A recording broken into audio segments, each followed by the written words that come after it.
Tumbler சட்னிக்கு 4 tumbler தண்ணி ஊற்றி இது மாதிரி நல்லா குழச்சி வேக வச்சு எடுத்தாச்சு.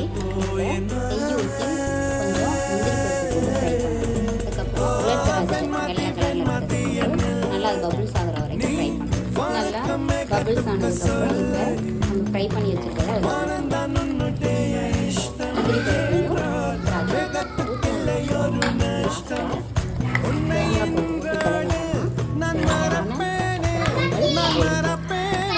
முந்திரி பருப்பையும் துருவி வச்சுருக்க தேங்காய் பூவை போட்டு கிளறணும். தேங்காய் பூ போட்டு நல்லா